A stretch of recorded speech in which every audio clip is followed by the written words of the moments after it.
That's right. It's really frustrating. I absolutely agree with you. It's frustrating to even have to be here talking about protecting ourselves with the guns from other people who are using it against us. That's right. That's right. And see, those people don't care.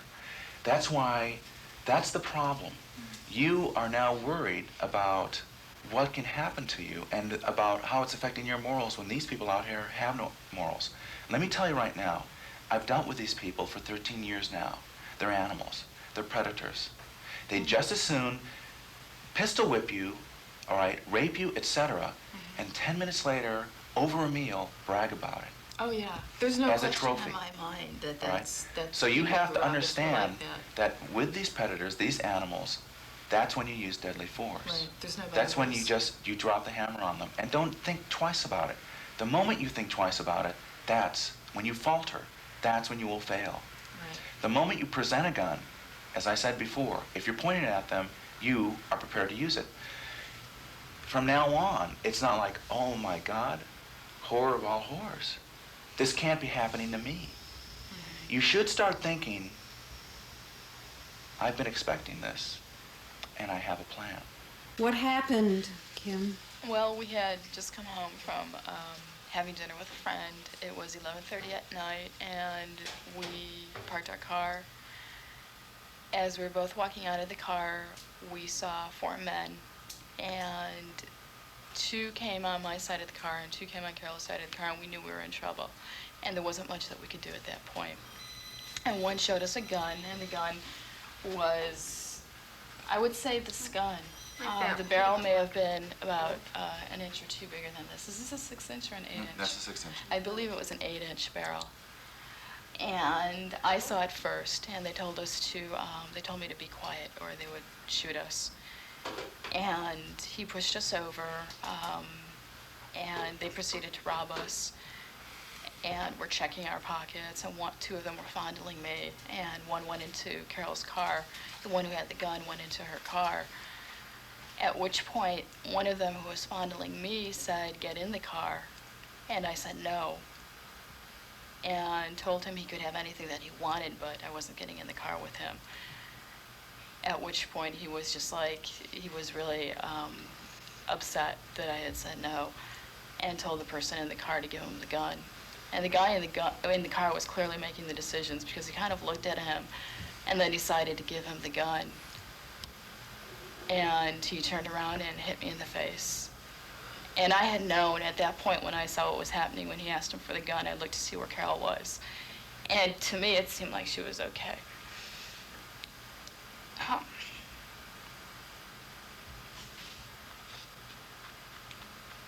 So I turned and I ran after I was hit. I was lucky that I didn't lose consciousness, and I didn't lose my balance. And he did lose his balance when he came down on me and knocked my front tooth out and pierced my lip. I had a hole that went from the front to the back of my lip.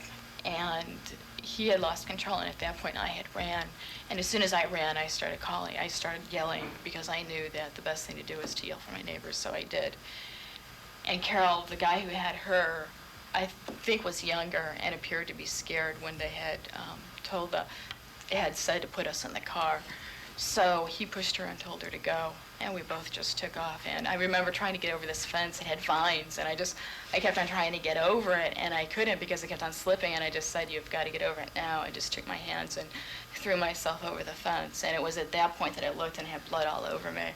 So I knew that something had happened. But for me, it was like, you get in the car with these 4 men, and who knows what's going to happen. You're probably going to be raped and killed anyway. And I always knew that in a situation like that I had a boundary. And I didn't know what they were going to do. I didn't know if they were going to rob us and leave, if they're going to rob us and take our car and leave, what they expected. And I was really assessing the situation. And as it started getting worse, I knew that I had to make a decision. And my decision is, I would rather get shot right here in the street now than get in the car with you and be shot later. And so that was my decision. And the point where I was hit to the point where I had gotten over the fence is completely black for me. And I think that it probably is because I really thought that I was going to be shot. But that was a decision I made, is to be shot out there and take that chance, take the risk of getting away maybe, or getting in a car with them, which that wasn't even an option for me. I knew that that would never happen. So that's my story. That's why I'm here. Let's first go over the shooting of this weapon. When I pull the trigger back, it pulls the hammer back and it rotates the cylinder. Now, show me that the gun is empty. With this gun, this particular gun, remember it's a Smith & Wesson. You push forward, exactly, just like that. All right? Okay. The gun's empty, and you say that to me. The gun's empty. Good. See, with these safety factors, you'll never have a negligent discharge. Now, let's say you're in your studio and you're standing up. Now, if you saw me like this, notice the gun's out like this. Can you see that I've got a gun if I'm talking to you? See, this gun is even bigger than this gun. And a lot of times in the summer. Oh, good, so I can use that as a... What is See that? this? Is that a Smith & This is the Wesson? 5-shot Smith & Wesson. That's a 6-shot. Now look how small this is. And these grips are big for this gun. Yeah. Look, Totally in my pocket. you wouldn't. Kim, why do you say, now this is when remember cops always say, please get your hands out of your pockets. Right. We always say that. Because hands by themselves don't kill. When I see, that's why when you always, if I'm, let's say, going down the street or something like that, and I feel very, if I'm on a specific, I'm on orange, this is the way I am. And you know what? You don't know, unless you know what to look for, that little piece of metal, you don't know that I'm armed. All right? They come up to you and ask you for your money? Yeah? Yeah?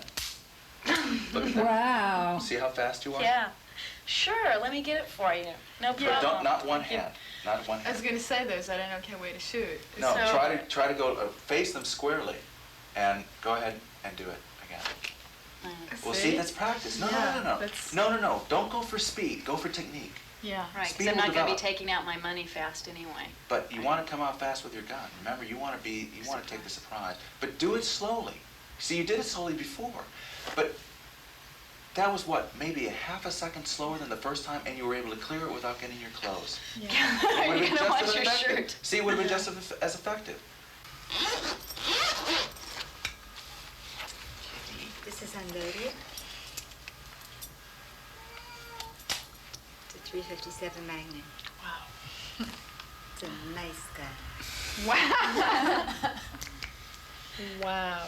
Did you ever think you'd say that? It's a nice gun.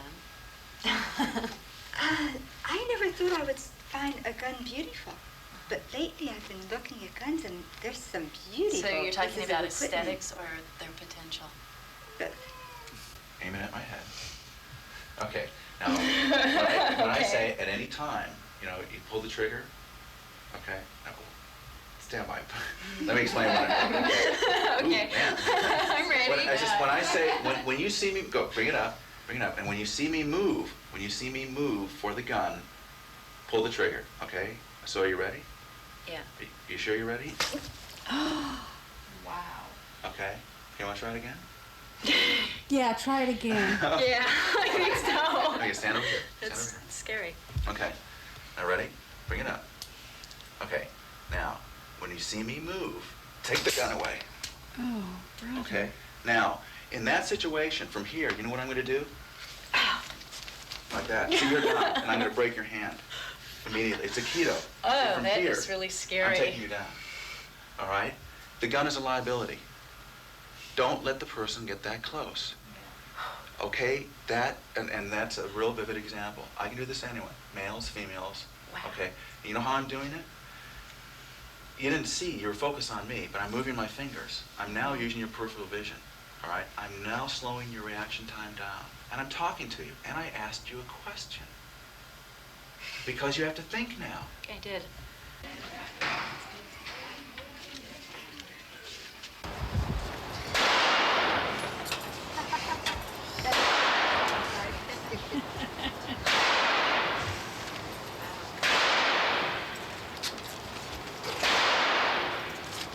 Right back, I'm going to switch.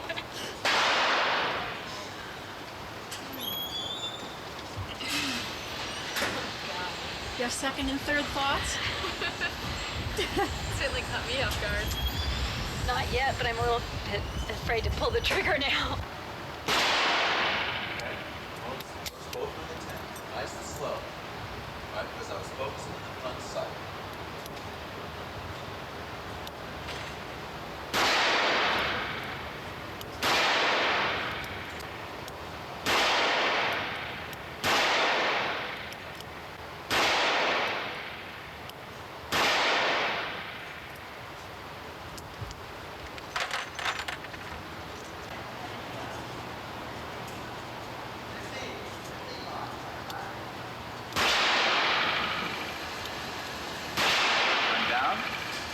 Look at the target, bring it back up, fire twice again.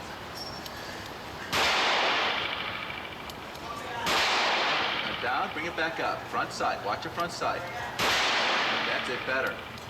Excellent. Unload the gun. Let's take a look.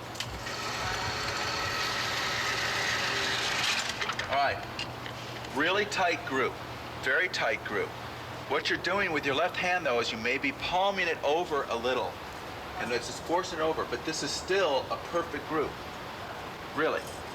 Okay. Right? But notice you're picking up the pace.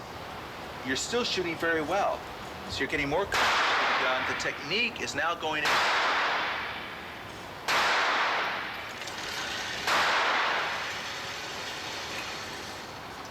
All right. Look, 6 rounds in. Front sight. Watch your front sight. Gun's empty. See, the gun locks back automatically when it's empty. Okay. Once you got used to it, you started bringing it back up. Your first few rounds were down here, but then you just started just popping out that 10 ring. It's very, ladies, for two that have never shot a gun before, you're shooting.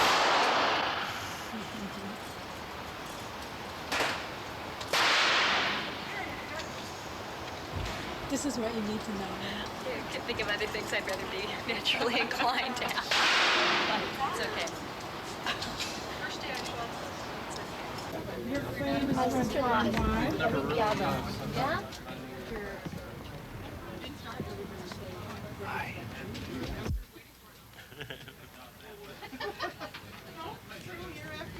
I mean, damn, well, I try, you know, that's all I can say, you know, I try. It does, it's true. I know, I don't want to. That's half the battle, you know. It is half the battle. I think. Is he really taking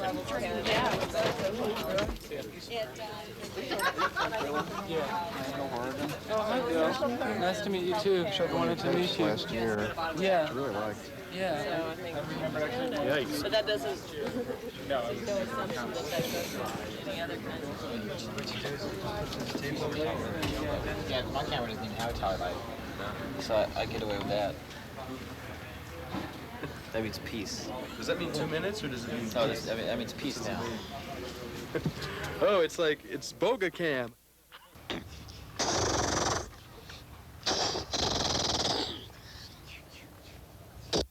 Doing good to others, well, you might say it's the golden rule.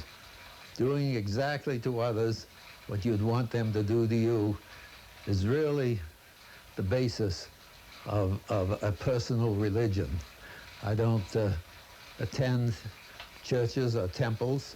I don't have a structured religious life, but I think if you follow the golden rule, you are really living what religion wants you to do. There's always new commercials, and the commercials are more, you watch more commercials than a show. And it's like, One time I was at a friend's house and I'm like, I wish you could fast forward the commercials. I know, there's like 20 minutes of commercials and like 10 minutes of programs. So it's really annoying because, you know, you're at this really good part of a TV show and it cuts to a really stupid ad or something, you know?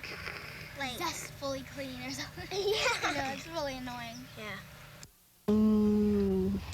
Machine gun? Is it a squirt gun? No. So it's just a toy gun that's supposed to be a machine gun.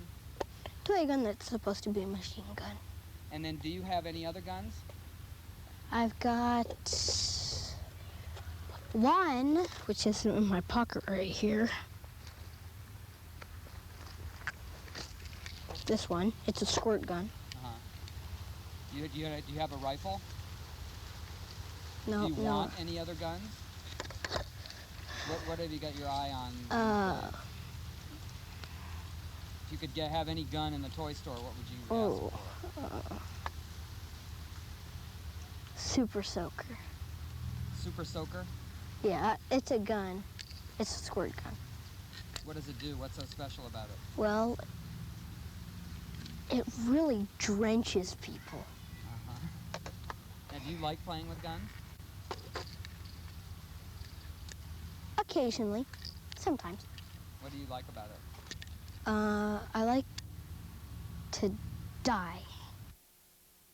Here's what, the people I've talked to so far are a few middle-class women who carry 357 Magnums in their leather bags when they go to the mall, and who taking self-defense lessons. A few kids in 3rd grade who all play with guns, only they don't, you know, they go choo, choo, choo. And their favorite thing is dying.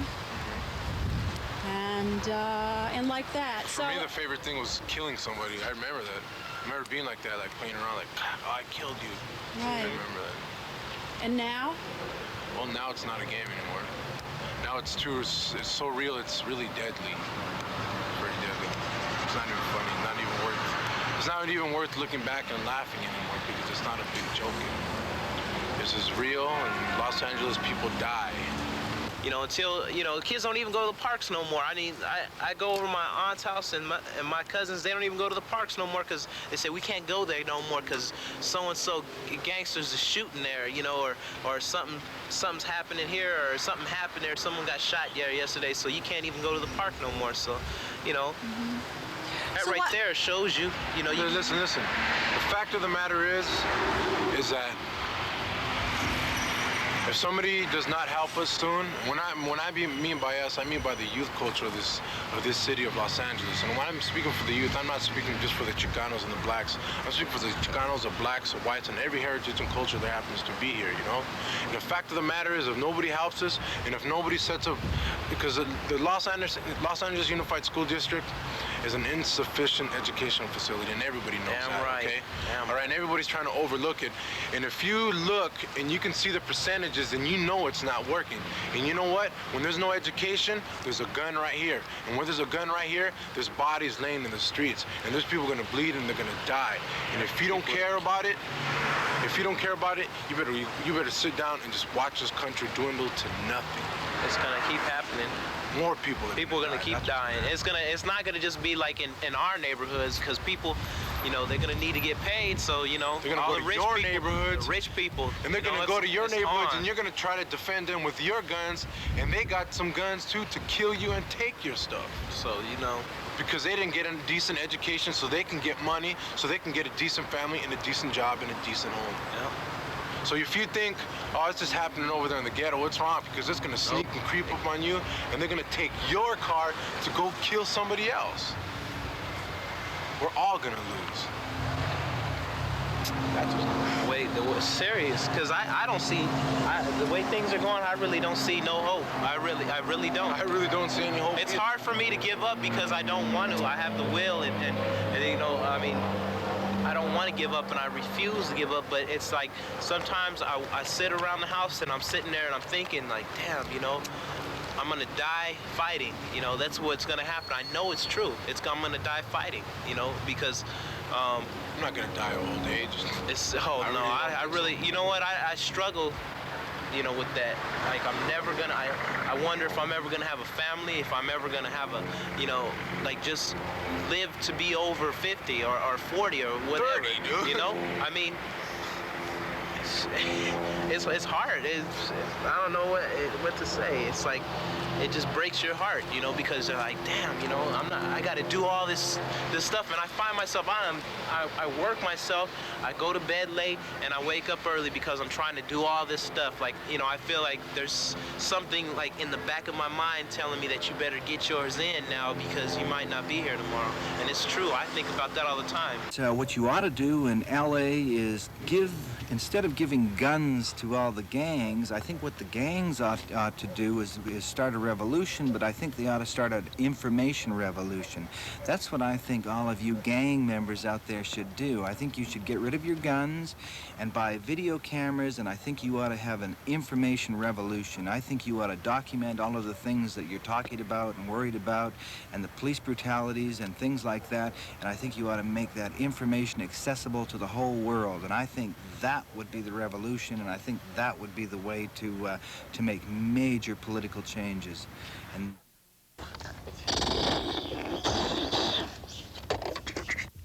well, this is my first TV commercial. My name is Paul Krasner, and I edit The Realist. are you going to be glad you're watching now? This is the almost unpublished Lenny Bruce, a wild collection of the controversial comedian's articles, columns, commentaries, essays, all uncensored. And it's yours for $10, plus free this issue of The Realist, my newsletter, which features an anonymous Senate staffer on why I leaked the Anita Hill affidavit. So remember, send $10 for the Lenny Bruce book plus The Realist free to The Realist, Box 1230, Venice, California, 90294. You'll be so glad you did.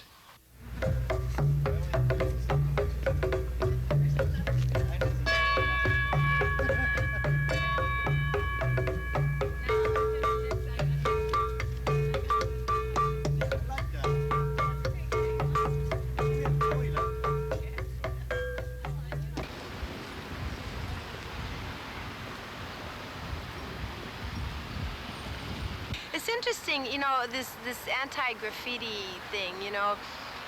Though I don't agree with vandalism, I do see it as a reaction to materialism.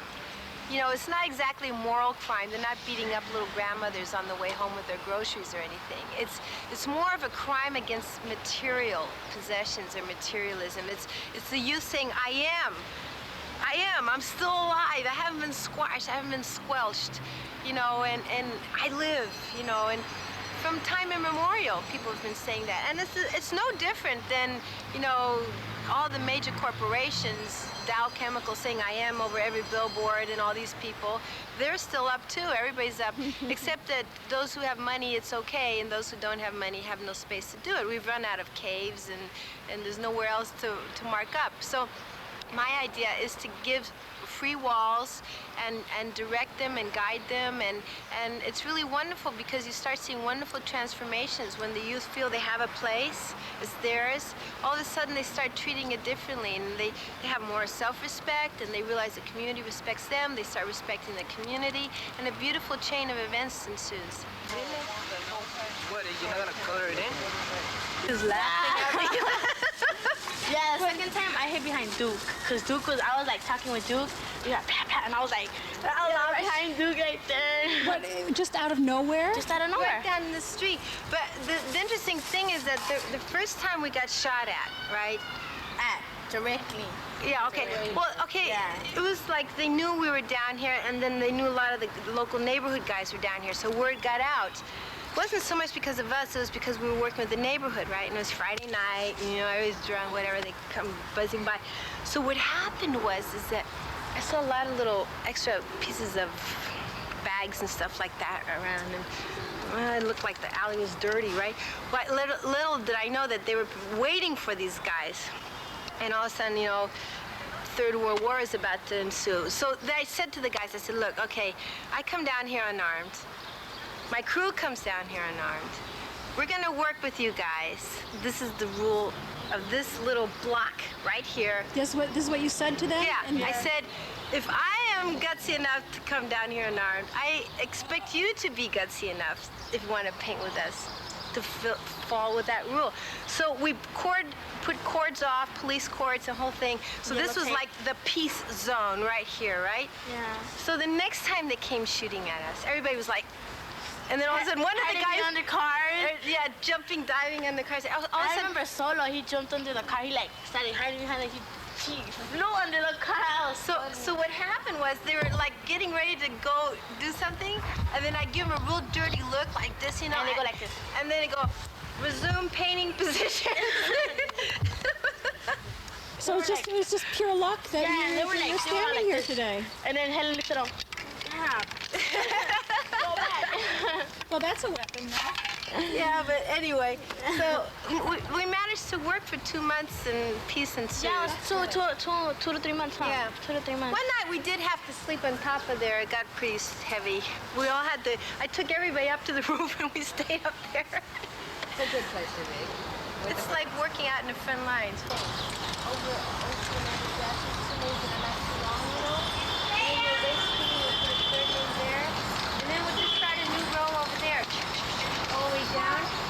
Whose name is going up, Duke? Gloria. Some guy's mother, I think. I didn't know. But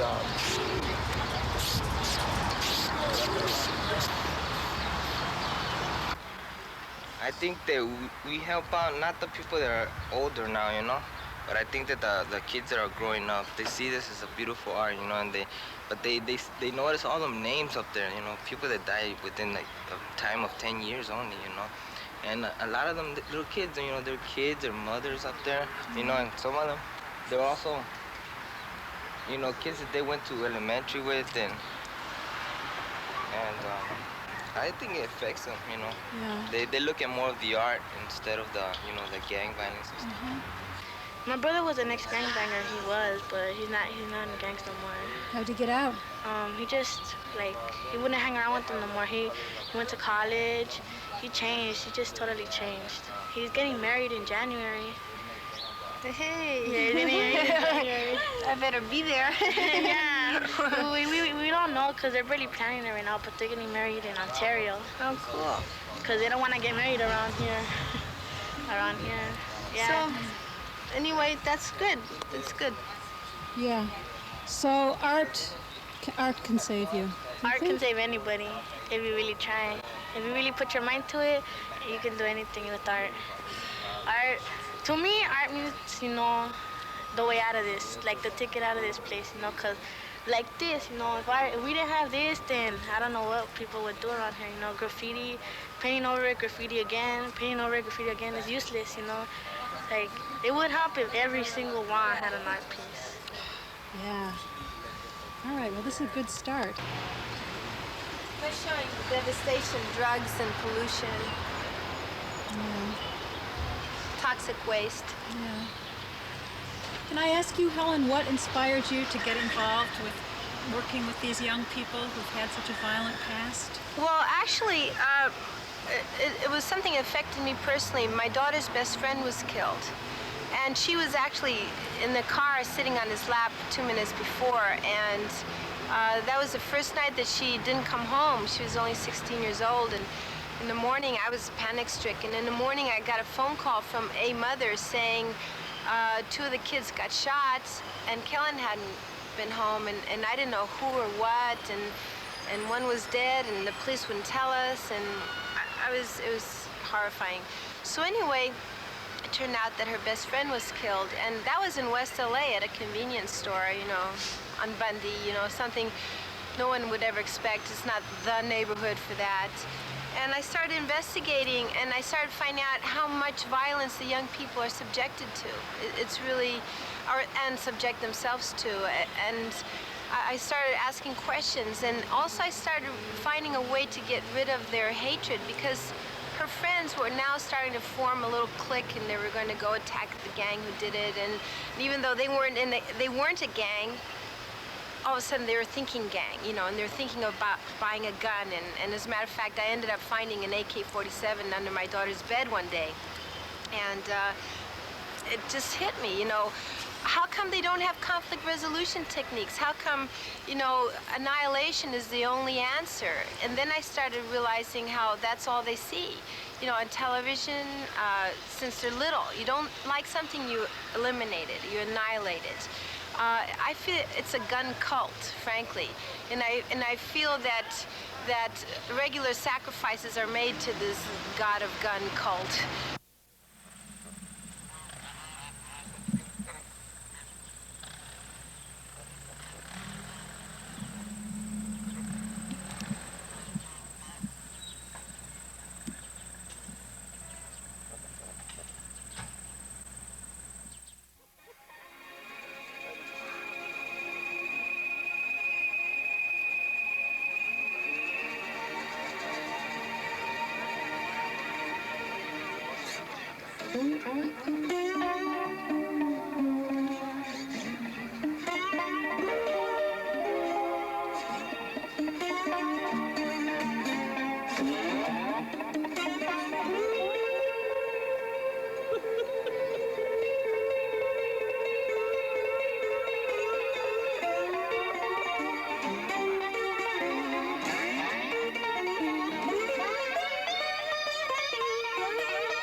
It's a fucking mess. They're ripping off the workers. They're tearing up the ecosystem. It's going to be the end. Grassroots politics. The people are going to make a change, man. What's your name? Chris Robinson.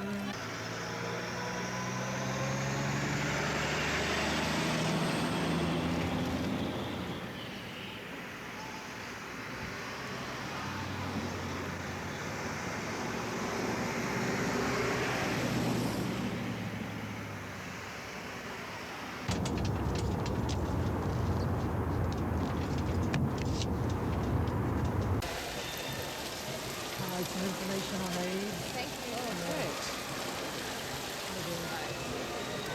Condoms? Oh, okay. Yeah, actually. Yeah, Thank why you. not? Thanks. Sure. What group are you guys with? ACT UP. ACT UP. ACT UP. Oh, okay. No, I don't need one of those. Okay. Good for you.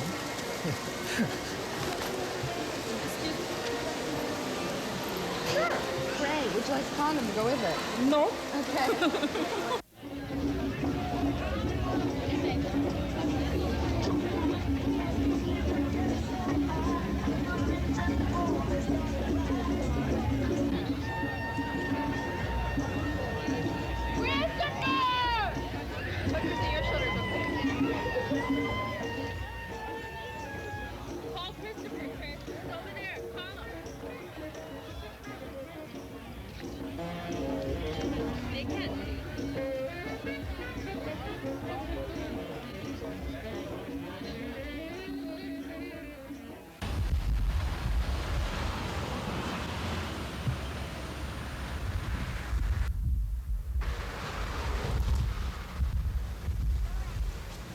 Yeah, I live here when I'm down here. It's fun. This is great. You like this? It's like a clubhouse, huh? Yeah, we really surprised some city workers today down here when they came down. Oh, they came down to do, what did they do? Couldn't believe it. What were they going to do They here? were so shocked. Yeah. They kept saying, what is happening down here? What's going on? They couldn't believe it. It's just getting worse. I mean, the homeless, the problems. What do you think is going to happen? Probably eventually it'd be a too late awareness of the imbalance of wealth in our country. And I suspect, I hope it's not too after any kind of rebellion or revolution, but as the distribution of wealth gets more and more lopsided because the rich want more and get richer, you know, eventually the tide had turned so drastically, and there'll be so many poor people that I suspect someday I might even get paid by the government for doing what I'm doing now against the government's will. You know? I just have to stick it out until perseverance is all I got to go on. I think JC is the master of it. Pardon? Come here. Come a little closer. So I got this plan about the recycling city, and I think JC is the master of it. Of recycling the whole city, you mean? No, just, well, I was telling somebody else the end of the homeless. If we could just have the homeless recycle everything, I mean everything completely, and let them work and sell it back to the public. And by me living with JC to a degree, he showed me it could be done.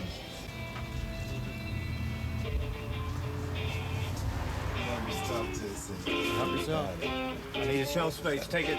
Oh, yeah. Get your point. Get your point. For a sticky conversation. Oh, yeah. That's okay, tough now.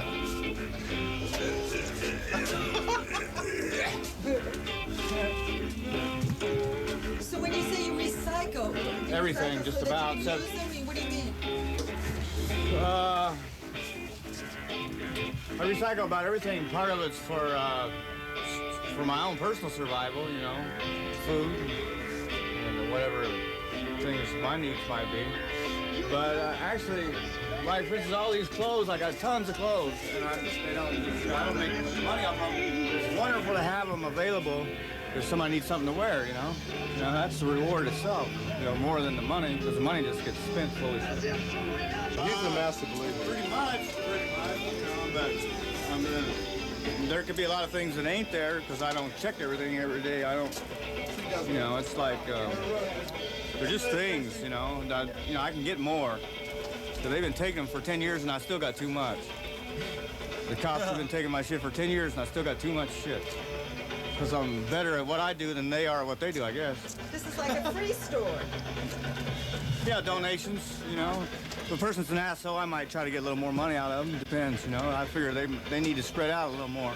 But if a person's if I feel that they need it, you know, I don't want to be too judgmental, but, you know, like, I'll help an asshole too, but I want to make him pay for it.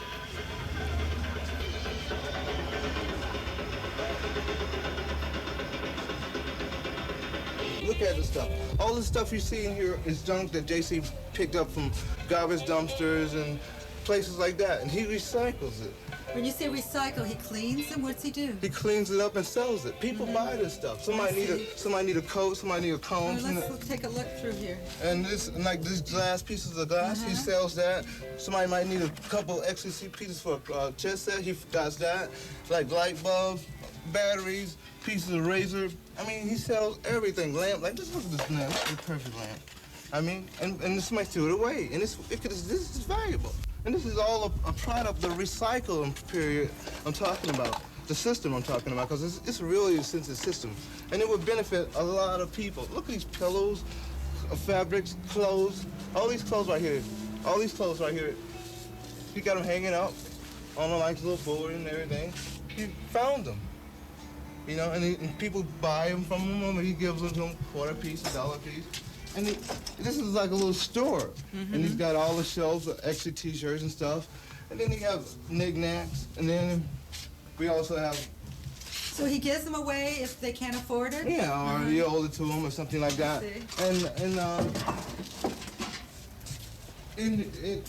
I live here temporarily right now, but I got a job. Well, so at night, are there a lot more people here? No, well, it's only maybe 2 or 3 people here at a time that really stays, but once in a while a few people show up, but they never stay too long. And before I was in here, like, the only thing that was in here was newspapers, wine bottles, shit, piss, an occasional passed out drunk.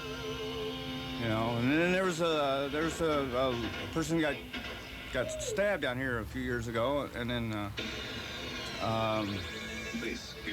that's not. I'm not gonna let that happen if I can help it. Any violence or greed. Well, I mean, I feel pretty safe here. I don't feel it. You know? Probably safer here than anywhere. Yeah, just about. Probably safer here. Well, thank you. I think I'll go here, and then I'll be able to have a shot across the street. Okay. All right. Thanks.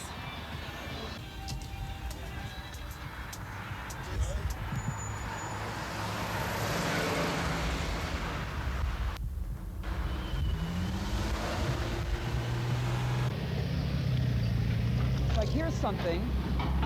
Show the flag and let it wave as a symbol of the brave. Let it float upon the breeze as a sign for each who sees that beneath it where it rides, loyalty today abides. Show the flag and let it fly, cheering every passerby. See, there's a... Oh, see, this is what I mean. I think this is like somebody's... This was in the bottom of a... This is like an office file of some sort. And so there's like this person, there's the flag. Da, da, da, da, da, da. You know, you talk about burning the flag, you know, I mean, see, if this happened, you wouldn't be able to throw something like this into the dump, you know, because it's a sacred symbol. But that's like the kind of, oh, now wait. Oh. You see, really, once you start to look, you realize that everything you need is here.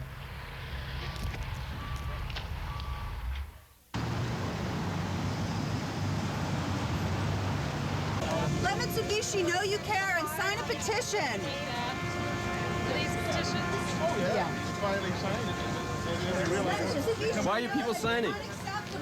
Why? Yeah. Because some of the, other than cars, they're doing this knocking down logs and everything. And I got to think about my kid's environment down the road. And I'm thinking about it now. Nobody thought about mine, but I'm thinking about his. Why am I signing it? Yeah. Because it sounds like a good idea to me. If it's going to get Mitsubishi out of the rainforest, get them to stop. Wait, would you consider buying a Mitsubishi vehicle? I don't know. What about you? Yeah, I probably wouldn't. You wouldn't? Nope. That's cool. That guy's cool. Thanks a lot. Do you want to...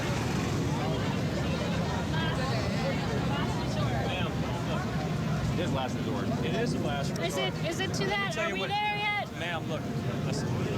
Okay. They're asking you to move back beyond that barricade. You can still do whatever. You can still protest. You can still do whatever you want. Okay. Yeah, you're right. Are there any Beyond that, right on the street? that's the other side of those delineators. Otherwise, listen to me. I know it's not effective, but it's still effective. All we're really doing right here is just making a statement. So whether we do it here or whether we do it over there, it's still, the message is still, which people are still getting the message. And that's all we're really doing.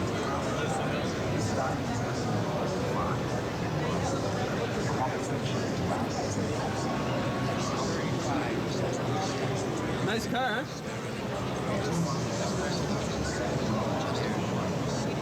You like this car? Do I like it? Yeah. Huh? It's not bad. What do you think about those people outside that say that Mitsubishi's destroying the rainforest? The rainforest? Yeah. I haven't heard that. No? No. Yeah, they say they're destroying all the rainforests in Borneo and places like that. Is that right? Well, what those people are doing, they're targeting the wrong company. Are they? Yeah. Who should they target? Well, they should target the company that's actually doing this, because the company that is actually involved in anything like that has nothing to do with Mitsubishi Motors. Nothing to do with Mitsubishi? Nothing with Mitsubishi Motors. Uh-huh. So they're targeting us, but it's not this. But isn't it part of a conglomerate that controls Nikon and VCRs and electronics? I can't tell you. Oh, this is a different thing. Okay. Cool, it's a nice looking car. It's a nice forest color. It's a beautiful forest color. And a management system which synchronizes engine transmissions.